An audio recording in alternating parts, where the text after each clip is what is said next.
জাতীয় নির্বাচনের রোডম্যাপ ঘোষণা হলেও প্রধান দুই বিরোধী দল বিএনপি ও জামায়াতে ইসলামীর ভিন্ন ভিন্ন অবস্থানে নতুন করে তৈরি হয়েছে সংকট।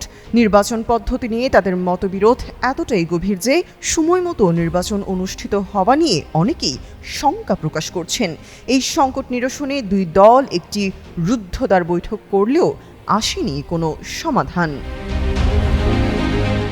গুঞ্জন রয়েছে, ফ্যাসিবাদ বিরোধী আন্দোলনে থাকা এই দুই দলের মধ্যকার দূরত্ব কমাতে পর্দার আড়ালে মধ্যস্থতা চলছে। তারই অংশ হিসেবে গত মঙ্গলবার একটি বৈঠক হয়। এতে বিএনপির পক্ষে একজন এবং জামায়াতের পক্ষে দুজন শীর্ষস্থানীয় নেতা উপস্থিত ছিলেন। প্রায় 2 ঘণ্টা ধরে চলা এই আলোচনায় তারা অনেক গুরুত্বপূর্ণ বিষয়ে একমত হতে পারেননি।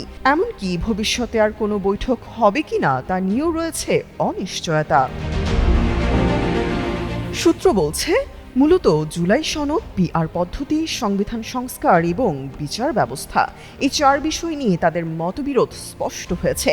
জামায়াত যেসব দাবি জানাচ্ছে সেগুলোর সাথে একমত আছে ইসলামী আন্দোলন, এনসিপি, গণ অধিকার পরিষদ বাংলাদেশ, খেলাফত মজলিস, এবি পার্টি এবং খেলাফত মজলিস।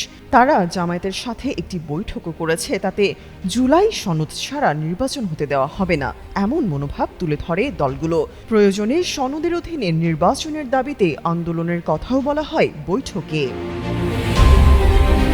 বৈঠকে বিএনপির নেতা সালাউদ্দিন আহমেদ পিআর পদ্ধতি নিয়ে স্পষ্ট করে বলেছেন, তারা তাদের অবস্থানে অনড়। উচ্চকক্ষ বা নিম্নকক্ষ কোনো ক্ষেত্রেই তারা পিআর পদ্ধতি মানবে না। অপরদিকে জামায়াত নেতারাও পিআর পদ্ধতিতেই নির্বাচন হতে হবে বলে দাবিতে অটল থাকেন। এই বৈঠক প্রসঙ্গে জামায়াত নেতা হামিদুর রহমান আজাদ বলেন, জুলাই সনদ ছাড়া কিভাবে নির্বাচন হবে?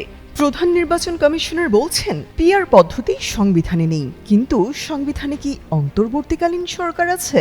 তাদের অধীনে সুষ্ঠু নির্বাচন সম্ভব হবে কিনা তা নিয়েও প্রশ্ন তৈরি হয়েছে।